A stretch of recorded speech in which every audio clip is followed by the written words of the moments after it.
ಎಲ್ಲರಿಗೂ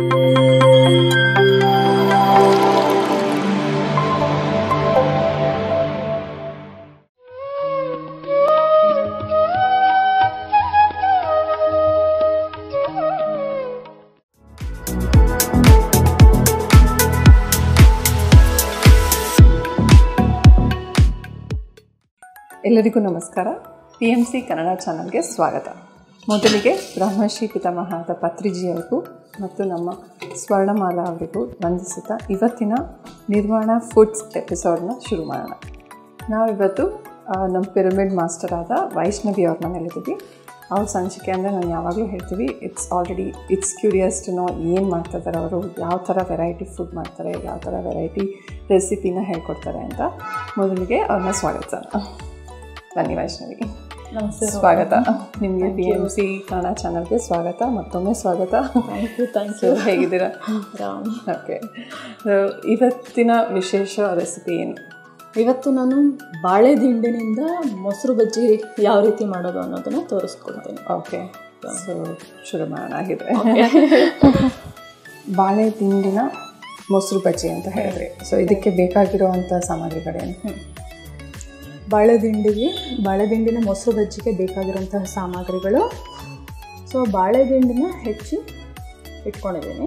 ಸೊ ಬಾಳೆದಿಂಡು ಇದರಲ್ಲಿ ಸ್ವಲ್ಪ ನಾರು ಥರ ಇರುತ್ತೆ. ಸೊ ಅದನ್ನು ನಾವು ಪ್ರತಿಯೊಂದನ್ನು ಸ್ಲೈಸ್ ಹೆಚ್ಚಿದ್ಮೇಲೆ ಅದರದ್ದು ನಾರು ತೆಗಿತಾ ಹೋಗಬೇಕು. ಸೊ ತೆಗೆದ್ಮೇಲೆ ಈ ಥರ ಹೆಚ್ಚಿ ಹೋಲ್ಡ್ ಮಾಡಿಟ್ಟಿರೋದು. ಸೊ ಬಾಳೆದಿಂಡು ಮತ್ತು ಕರಿಬೇವು, ಮತ್ತು ಹಸಿಮೆಣಸಿನ್ಕಾಯಿ, ಕೊತ್ತಂಬರಿ ಮತ್ತು ಒಗ್ಗರಣೆಗೆ ಬೇಕಾಗಿರುವಂತಹ ಸಾಮಗ್ರಿಗಳು. ಓಕೆ, ಸೊ ಈಗ ಮೊದಲಿಗೆ ನಾವು ಒಗ್ಗರಣೆ ಮಾಡ್ಕೋಬೇಕು.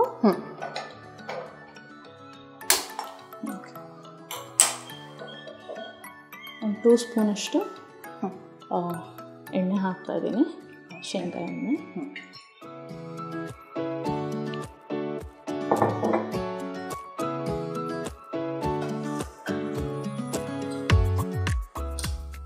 ಅದಕ್ಕೆ ಸ್ವಲ್ಪ ಸಾಸಿವೆ, ಸ್ವಲ್ಪ ಜೀರಿಗೆ, ಸ್ವಲ್ಪ ಉದ್ದಿನಕಾಳು ಹಾಕ್ತಾ ಇದ್ದೀನಿ, ಉದ್ದಿನಬೇಳೆ. ಓಕೆ,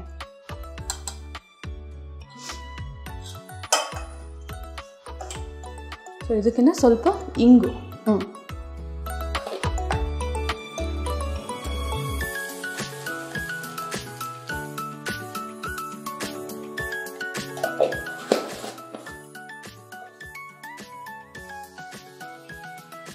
ಸ್ವಲ್ಪ ಚಟ್ಪಟ್ಟನವರೆಗೂ ಕಾಯೋಣ. ಸೊ ಮೊದಲಿಗೆ ಅವರು ಎಣ್ಣೆಗೆ ಸಾಸಿವೆ, ಜೀರಿಗೆ ಮತ್ತು ಸ್ವಲ್ಪ ಉದ್ದಿನಬೇಳೆ ಹಾಕ್ಕೊಂಡಿದ್ದಾರೆ, ಜೊತೆಗೆ ಇಂಗು ಕೂಡ ಹಾಕ್ಕೊಂಡಿದ್ದಾರೆ. ಅದು ಸ್ವಲ್ಪ ಚಿಟಪಟ ಆದಮೇಲೆ ಅದನ್ನು ಬೇಯಿಸ್ಕೊತೀರಾ ನೀವು ಅಥವಾ ಇದು ಹೆಚ್ಚಿಟ್ಕೊಂಡ್ಬಿಡ್ತೇನೆ. ಓಕೆ,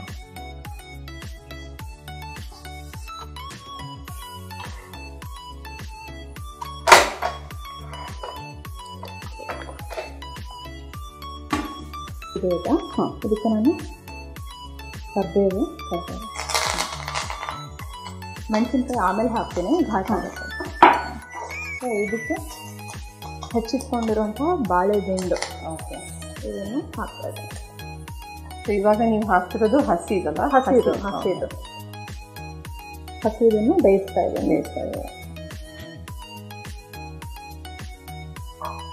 ಸೊ ಇದ್ರ ಜೊತೆಗೆ ಹಸಿಮೆಣಸಿನಕಾಯಿ ಹಾಕ್ತಿದ್ದೀನಿ.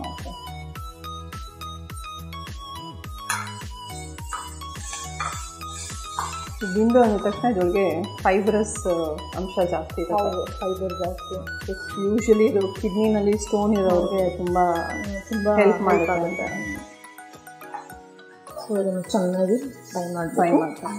ಓಕೆ, ಸೊ ಇದನ್ನು ಮತ್ತೆ ಕುಕ್ಕರಲ್ಲಿ ಬೇಯಿಸೋದಾಗಲಿ ನೀರಲ್ಲಿ ಬೇಯಿಸೋದಾಗಲಿ ಏನಿಲ್ಲ. ಇದಕ್ಕೆ ಒಂಚೂರು ಅರಶಿನ ಹಾಕ್ತಿದ್ದೀನಿ.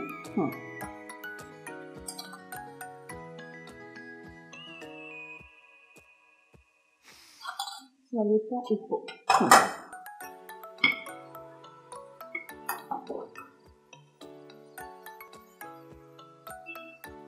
ಇದು ಹಸಿದಕ್ಕೂ ಮೊಸರು ಬಜ್ಜಿ ಮಾಡ್ಬೋದು. ಸೊ ಇದು ನಾನು ಬೇಯಿಸಿ ಮಾಡ್ತಾ ಇದ್ದೇನೆ. ಉಪ್ಪು ಎಷ್ಟು ಬೇಕು ನೋಡ್ಕೊಂಡು ಹಾಕೋದು.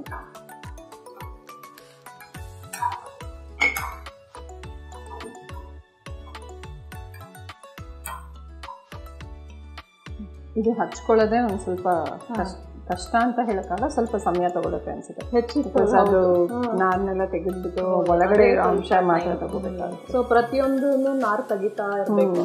ಸೊ ಅದು ಸ್ವಲ್ಪ ಟೈಮ್ ಹಿಡಿಯುತ್ತೆ. ಸೊ ನಾರು ತೆಗೆದ್ಬಿಟ್ಟು ಮಾಡಿದ್ರೂ ಅದು ರುಚಿ ಚೆನ್ನಾಗಿರುತ್ತೆ. ಇಲ್ಲಾಂದ್ರೆ ಬಾಯಿಗೆಲ್ಲ ನಾರು ಸಿಗುತ್ತೆ. ಹೌದು ಹೌದು. ಸೊ ನಾರು ಚೆನ್ನಾಗಿ ತೆಗಿಬೇಕು. ಸೊ ಇದನ್ನು ಮುಚ್ಚಿಸ್ಬಿಟ್ಟು ಒಂದು ಸ್ವಲ್ಪ ಬೇಯಿಸೋಣ.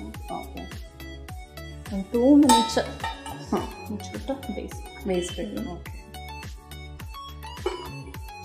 ಸೊ ಇದು ಮೊಸರು ಬಜ್ಜಿ ಬೇರೆ ಏನಾದರೂ ಅದು ಮಾಡ್ತೀವಿ? ಅದು ಸೌತೆಕಾಯಿ ಟೊಮೆಟೊ ಎಲ್ಲ ಕಾಮನ್ ಆಗಿ ಮಾಡ್ತೀವಿ, ಎಲ್ಲರೂ ಮಾಡ್ತೀವಿ ಹಸಿದು. ಬೇರೆ ಏನಾದರೂ ತರಕಾರಿ ಯೂಸ್ ಮಾಡಿ? ಟೊಮೆಟೊದು ತುಂಬ ಚೆನ್ನಾಗಿರುತ್ತೆ. ಟೊಮೆಟೊ ಬಜ್ಜಿ ಅದು ಕೂಡ ಚಪಾತಿಗೆ ತುಂಬ ಚೆನ್ನಾಗಿರುತ್ತೆ. ನಾಟಿ ಟೊಮೆಟೊ ಸೇಮ್ ಏನು ಒಗ್ಗರಣೆ ಹಾಕಿ ಟೊಮೆಟೊ ಫ್ರೈ ಮಾಡಿ ಅದು ಸ್ವಲ್ಪ ಆರಿದ್ಮೇಲೆ ಅದಕ್ಕೆ ಮೊಸರು ಮಿಕ್ಸ್ ಮಾಡಿ ತುಂಬ ಚೆನ್ನಾಗಿದೆ. ಅದು ಆ್ಯಕ್ಚುಲಿ ಅನ್ನಕ್ಕೂ ಕೂಡ ತುಂಬ ಚೆನ್ನಾಗಿರುತ್ತೆ. ಚಪಾತಿ ಜೊತೆ ಭಕ್ರಿ ರೊಟ್ಟಿ ಇದ್ರ ಜೊತೆ ಚೆನ್ನಾಗಿರುತ್ತೆ. ಜೊತೆಗೆ ಇದು ಬಾಳೆ ಕಾಯಲು ಮಾಡ್ತಾರೆ. ಹೌದು, ಬಾಳೆಕಾಯಿ ಸೇಮ್ ಇದೆ. ಅಂದ್ರೆ ಬಾಳೆಕಾಯಿ ಏನ್ ಮಾಡ್ತೀವಿ, ಕುಕ್ಕರಲ್ಲಿ ಬೇಯಿಸ್ಕೊಂಡು ಅದು ಸಿಪ್ಪೆ ಎಲ್ಲ ತೆಗೆದು ಅದು ಬಾಳೆಕಾಯಿನ ಚೆನ್ನಾಗಿ ಮ್ಯಾಶ್ ಮಾಡಿ ಮೊಸರು ಬಜ್ಜಿಗೆ ಹಾಕೋದು ಚೆನ್ನಾಗಿರುತ್ತೆ. ಸೊ ಸೇಮ್ ಒಗ್ಗರಣೆ ಮಾಡಿ ಅದು ಬಾಳೆಕಾಯಿ ಹಾಕಿ ಮೊದಲಿಗೆ ಸ್ವಲ್ಪ ಬೇಯಿಸಿರೋದನ್ನೇ ಹಾಕೋದು. ಒಗ್ಗರಣೆನಲ್ಲಿ ಒಂದ್ಸರಿ ಅದನ್ನೇನು ಮತ್ತೆ ಫ್ರೈ ಮಾಡ್ಬೇಕನ್ನೋದೇನಿಲ್ಲ, ಆಲ್ರೆಡಿ ಬೆಂದಿರುತ್ತೆ. ಬೇಕಿದ್ರೆ ಸ್ವಲ್ಪ ಲೈಟಾಗಿ ಮಾಡಿ ಆಮೇಲೆ ಮೊಸರು ಹಾಕಬೇಕು. ಸೊ ಬಾಳೆಕಾಯಿ ಬಜ್ಜಿ. ಸೊ ಮೊಸರು ಬಜ್ಜಿಗಳು ತುಂಬ ಇದೆ. ಆಲ್ಮೋಸ್ಟ್ ಎಲ್ಲ ತರಕಾರಿಗೂ ನಾವು ಮೊಸರು ಬಜ್ಜಿ ಮಾಡ್ಬೋದು. ಇದು ಆ್ಯಕ್ಚುಲಿ ಸ್ವಲ್ಪ ಹೀಟ್ ಅಂತ ಹೇಳ್ತಾರೆ, ಅಂದರೆ ಬಾಳೆ ದಿಂಡು ಹಾಗೆ ಸೇರಿಸೋದ್ರಿಂದ ಅದು ಕಾರ್ಬೋಹೈಡ್ರೇಟ್ಸ್ ಅಲ್ಲ, ಬಟ್ ಮೊಸರು ಜೊತೆ ಹಾಕೋದ್ರಿಂದ ಅದು ತಂಪಿರುತ್ತೆ ಅಂತ. ಕ್ಯಾಪ್ಸಿಕಮಲ್ಲಿ ಮಾಡ್ಬೋದು, ಬದನೆಕಾಯಿ ಇದ್ರಲ್ಲಿ ಮಾಡ್ಬೋದು, ಅದು ಚೆನ್ನಾಗಿ. ಸೊ ಹಸಿಯಾಗಿ ಕೂಡ ಸೇರಿಸ್ಬೋದು, ಅಂದರೆ ಚಪಾತಿ ಇರಲೇಬೇಕು ಅಂತ ಏನಿಲ್ಲ, ಹಾಗೆ ಬೌಲಲ್ಲಿ ಹಾಕೊಂಡು ತಿನ್ನೋದು ಚೆನ್ನಾಗಿರುತ್ತೆ. ಹಸಿದಾದ್ರೆ ತುಂಬ ಚೆನ್ನಾಗಿರುತ್ತೆ. ಮತ್ತೆ ಮೂಲಂಗಿನಲ್ಲೂ ಮಾಡ್ತಾರೆ, ಮೂಲಂಗಿದು ಮಾಡ್ತಾರೆ. ಆದರೆ ಹಸಿದು ಅದಕ್ಕೆ ಕ್ಯಾರೆಟ್ ಕೂಡ ನಾವು ಜೊತೆಗೆ ಹಾಕೋದು, ಹೆಚ್ಚೋದ್ರ ಬದಲು ತುರಿದು ಹಾಕಿದ್ರೆ ಚೆನ್ನಾಗಿರುತ್ತೆ. ಮಾಡ್ತಾ ಹೋದ್ರೆ ಎಲ್ಲ ತರಕಾರಿನೂ ಬೇರೆ ಬೇರೆ ಥರ. ಸೊ ನಾವಿಲ್ಲಿ ಒಂದು ರೆಸಿಪಿ ಮಾಡೋದನ್ನು ಕಲ್ತ್ಕೊಳ್ಳೋದ್ರ ಜೊತೆಗೆ ಅದ್ರ ಜೊತೆಗೆ ಎಷ್ಟು ರಿಪ್ಲೇಸ್ಮೆಂಟ್ ಮಾಡ್ಬೋದು ಅನ್ನೋದನ್ನು ಕಲ್ತ್ಕೊತೀವಿ.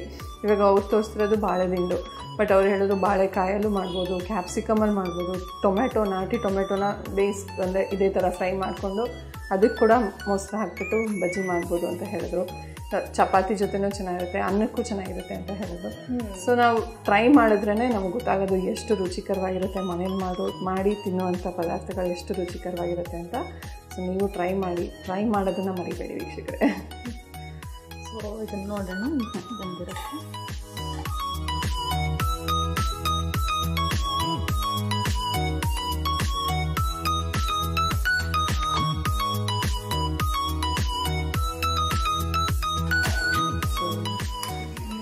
ಬೆಂದಿದೆ, ಸ್ವಲ್ಪ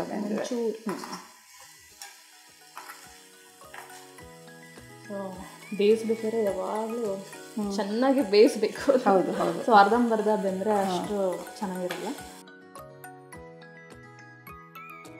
ಕೆಲವೊಂದನ್ನ ಈ ಥರ ಸ್ಲೋ ಆಗಿ ಬೇಯಿಸ್ಬೇಕು ಅನ್ಸುತ್ತೆ, ಬಿಕಾಸ್ ಅದು ಬೇಯಿಸಿದ್ರೆ ಕುಕ್ಕರಲ್ಲಿ ಬೇಯಿಸಿದ್ರೆ ಅದು ರುಚಿನೇ ಹೊಟ್ಟೋಗುತ್ತೆ. ಸೊ ಈ ಥರ ನಿಧಾನವಾಗಿ ಬೇಯಿಸಿದ್ರೆ ಅದು ರುಚಿ ನಾನು ಏನು ನೀರು ಕೂಡ ಹಾಕಿಲ್ಲ. ಸೊ ಹೀಗೆ ಎಣ್ಣೆಲಿ ಫ್ರೈ ಮಾಡಿ ನಿಧಾನಕ್ಕೆ ಬೇಯಿಸಿದ್ರೆ ತುಂಬ ಚೆನ್ನಾಗಿರುತ್ತೆ.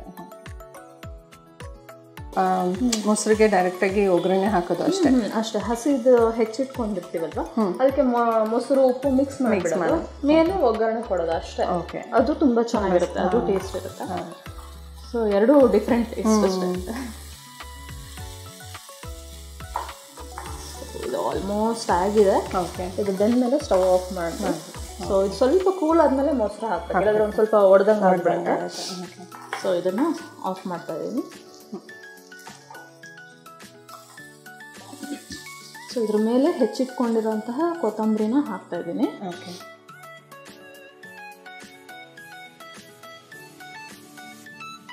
ಸೊ ಇದನ್ನು ಒಂದು ಬೌಲಿಗೆ ಹಾಕ್ಬಿಡ್ತೇನೆ.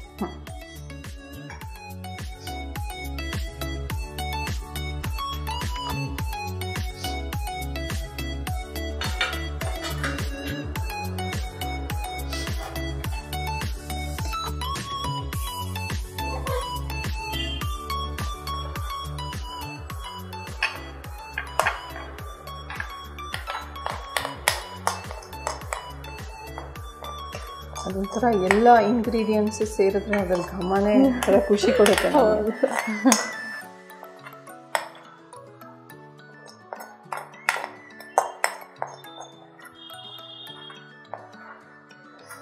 ಒಂದು 2 ಮಿನಿಟ್ಸ್ ಸ್ವಲ್ಪ ಕೂಲ್ ಆದರೆ ಮೊಸರು ಹಾಕ್ಬಿಟ್ಟು ಮೊಸರು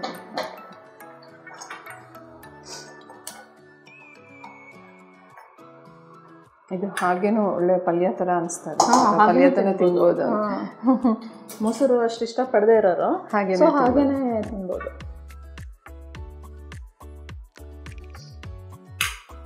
ಸೊ ಇದು ಆಲ್ಮೋಸ್ಟ್ ಆಗಿದೆ. ಇದಕ್ಕೆ ಮೊಸರನ್ನು ಸೇರಿಸ್ಬಿಟ್ರೆ ಮೊಸರು ಬಜ್ಜಿ. ಸೊ ನೋಡಿದ್ರಲ್ಲ ವೀಕ್ಷಕರೇ, ಬಾಳೆ ದಿಂಡಿನ ಮೊಸರು ಬಜ್ಜಿ ಎಷ್ಟು ಹೆಲ್ದಿ ಅಂತ. ಇದು ಯೂಶಲಿ ಕಿಡ್ನಿ ಸ್ಟೋನ್ಸ್ ಪ್ರಾಬ್ಲಮ್ ಇರೋದು, ಸಣ್ಣ ಈ ಯೂರಿನ್ ಇನ್ಫೆಕ್ಷನ್ ಆಗಿರೋದು ಅಥವಾ ಟ್ರ್ಯಾಕ್ ಇನ್ಫೆಕ್ಷನ್ ಆಗಿರೋರು ಇದರೊಳಗೆ ಜ್ಯೂಸ್ ಕೂಡ ಮಾಡ್ತಾರೆ. ಇದರೊಳಗೆ ಈ ಥರ ಪಲ್ಯ ಮಾಡ್ಬೋದು, ಇಲ್ಲ ಮೊಸರು ಬಜ್ಜಿ ಮಾಡ್ಬೋದು. ಮಾಡಿ ಸೇವಿಸಿದ್ರೆ ಅದು 2-3 ಡೇಸಲ್ಲಿ ಇಮ್ಮಿಡಿಯೇಟಾಗಿ ಕಮ್ಮಿ ಆಗುತ್ತೆ. ಸೊ ಇದನ್ನು ಇವ್ರು ರೆಡಿ ಮಾಡಿದ್ದಾರೆ. ಇದಕ್ಕೆ ಮೊಸರು ಮಿಕ್ಸ್ ಮಾಡಿ ತಿನ್ನೋದೊಂದೇ ಬಾಕಿ. ನೀವು ಕೂಡ ಟ್ರೈ ಮಾಡಿ. ಬಾಳೆ ದಿಂಡಿನ ಮೊಸರು ಬಜ್ಜಿನ ಟ್ರೈ ಮಾಡಿಬಿಟ್ಟು ಕಮೆಂಟ್ ಮಾಡಿ. ವಿಡಿಯೋ ಮೇಲೆ ಕಮೆಂಟ್ ಮಾಡೋದಷ್ಟೇ ಅಲ್ಲ, ಖಂಡಿತವಾಗ್ಲೂ ಇದನ್ನು ತುಂಬ ಜನಕ್ಕೆ ಶೇರ್ ಮಾಡಿ. ಯಾವಾಗಲೂ ಹೇಳೋ ಥರನೇ ನಾವು ತಿನ್ನೋ ಪದಾರ್ಥದಿಂದ ನಮ್ಮ ಧ್ಯಾನದ ಕಾನ್ಸಂಟ್ರೇಷನ್ ತುಂಬ ಇಂಪ್ರೂವ್ ಆಗುತ್ತೆ. ಸೊ ನಾವು ಸ್ಲೋ ಆಗಿ ಸಾತ್ವಿಕ ಕಡೆ ಚೇಂಜ್ ಆದಷ್ಟು ನಮ್ಮ ದೇಹಕ್ಕೂ ಒಳ್ಳೆಯದು, ನಮ್ಮ ಮನಸ್ಸಿಗೂ ಒಳ್ಳೆಯದು, ನಮ್ಮ ಧ್ಯಾನದ ಜರ್ನಿಗೂ ಒಳ್ಳೆಯದು. ಸೊ ಅದನ್ನು ಹೇಳ್ತಾ ಧ್ಯಾನದ ಬಗ್ಗೆನೂ ತುಂಬ ಸ್ಪ್ರೆಡ್ ಮಾಡಿ. ಎಲ್ಲರಿಗೂ ಗೊತ್ತಿರಲ್ಲ ಧ್ಯಾನ ಎಷ್ಟು ಇಂಪಾರ್ಟೆಂಟ್ ಅಂತ. ಸೊ ಗೊತ್ತಿರೋರು ದಯವಿಟ್ಟು ಧ್ಯಾನದ ಇಂಪಾರ್ಟೆನ್ಸ್ನ ಹೇಳ್ಕೊಡಿ, ಮತ್ತು ಸಾತ್ವಿಕ ಆಹಾರದ ಇಂಪಾರ್ಟೆನ್ಸ್ನ ಹೇಳ್ಕೊಡಿ. ಈ ವಿಡಿಯೋಸ್ನ ಶೇರ್ ಮಾಡ್ತಾಯಿರಿ. ಶೇರ್ ಮಾಡಿಬಿಟ್ಟು ನಮ್ಮ PMC ಚಾನಲ್ಗೆ ಸಬ್ಸ್ಕ್ರೈಬ್ ಮಾಡಿ. ಮೊಸರು ಹಾಕ್ತೀನಿ.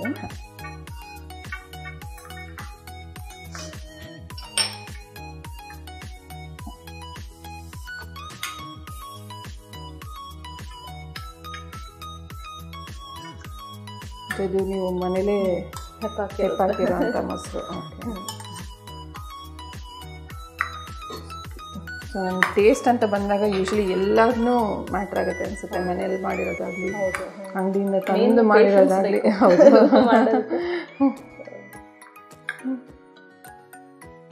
ಪೇಷನ್ಸ್ ಬೇಕು, ಪ್ಲಸ್ ಇಷ್ಟಪಟ್ಟು ತಿನ್ನೋರು ಬೇಕು ಅಂತ.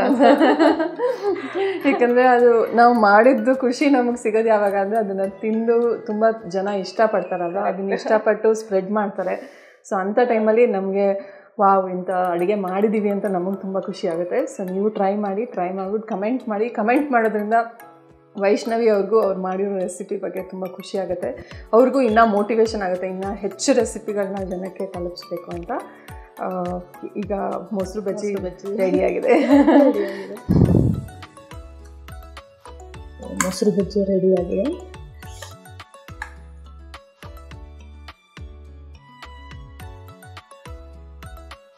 ಬಾಳೆ ದಿಂಡಿನ ಮೊಸರು ಬಜ್ಜಿ ರೆಡಿಯಾಗಿದೆ.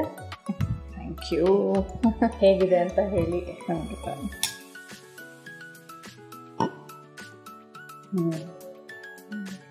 ತುಂಬ ಚೆನ್ನಾಗಿದೆ. ಯಾಕಂದರೆ ಅರ್ಶಿನ ಯೂಶಲಿ ಮೊಸರು ಬಜ್ಜಿಗೆ ಹಾಕಲ್ಲ. ಸೊ ಅದರಿಂದ ಇದು ಎಕ್ಸ್ಟ್ರಾ ಫ್ಲೇವರ್ ಕೊಡ್ತಾಯಿದೆ.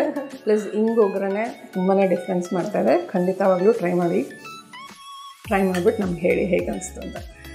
ಥ್ಯಾಂಕ್ ಯು ವೈಷ್ಣವಿ ಅವರೇ. ಮತ್ತೊಮ್ಮೆ ನಿಮಗೆ ಥ್ಯಾಂಕ್ಸ್ ಹೇಳ್ತಾನೆ ಇರ್ತೀನಿ ಅನಿಸುತ್ತೆ. ಯಾಕಂದರೆ ನೀವು ಚಾನಲ್ಗೆ ಬಂದಾಗೆಲ್ಲ ಏನಾದರೂ ಒಂದು ಸ್ಪೆಷಲ್ ರೆಸಿಪಿನ ಹೇಳ್ಕೊಡ್ತಾ ಇದ್ದೀರಾ.